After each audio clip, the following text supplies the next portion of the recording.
બનાસકાંઠા જિલ્લામાં અનેક પૌરાણિક મંદિરો આવેલા છે. જિલ્લાના દિયોદર ખાતે બાણ માતાનું મંદિર આવેલ છે.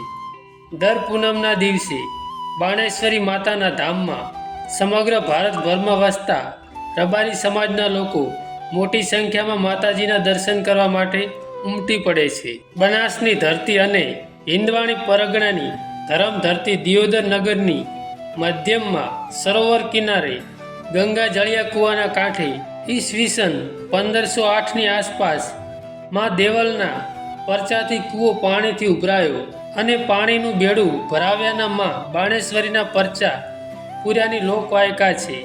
રાઠોડ કુળ નાગો શાખના રબારીની વિધાતા નાગણેશ્વરી બાણેશ્વરી દિયોદરની પાવન ભૂમિમાં ધર્મની ધજા ફરકી રહી છે. દિયોદર ખાતે આવેલા બાણેશ્વરી માતાના મંદિરનો ઇતિહાસ જેમણે લખ્યો છે તે પવિત્ર સંત પુરુષ જગજીવનદાસ બાપુનો જન્મ પશુપાલનના વ્યવસાય સાથે સંકળાયેલા નાગો પરિવારમાં માતા જહુબેન અને પિતા જેઠાભાઈના ઘરે રાજસ્થાનના જાલોર જિલ્લાના સાચોર તાલુકાના જોડાદર ગામે થયો હતો. જગજીવનદાસ બાપુ પોતાની લાડકવાઈ બહેનનો કરિયાવર કરી દિયોદર મુકામે માતાજીના દર્શન કરવા માટે આવ્યા હતા.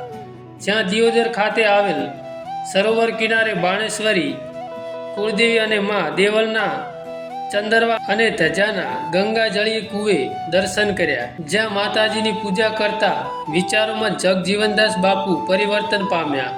સમયની ઘટમાળમાં બાણેશ્વરીની ભક્તિ કરવા પૂજ્ય બાપુએ સાક્ષાત માતાજીએ દર્શન આપ્યાનો પરચો અનુભવ્યો અને જીવનને ભક્તિમય બનાવી માળા ફેરવતા રહ્યા.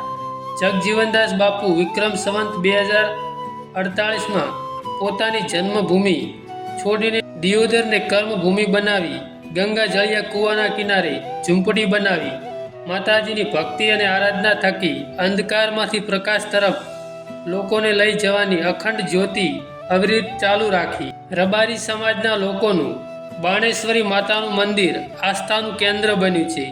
દર પૂનમના દિવસે બાણેશ્વરી માતાના ધામમાં સમગ્ર ભારતભરમાં વસતા રબારી સમાજના લોકો મોટી સંખ્યામાં મંદિરે દર્શન કરવા માટે ઉમટી પડે છે. ભાવિકોને બાણેશ્વરી માતા પ્રત્યે અતૂટ વિશ્વાસ છે. દિયોદર ખાતે વર્ષ 2001માં શિખરબંધ મંદિર કામ નાગો પરિવાર અને અન્ય સેવકોના પરિવારના દાનવીરોની આર્થિક સહયોગથી પરિપૂર્ણ કરવામાં આવ્યું હતું.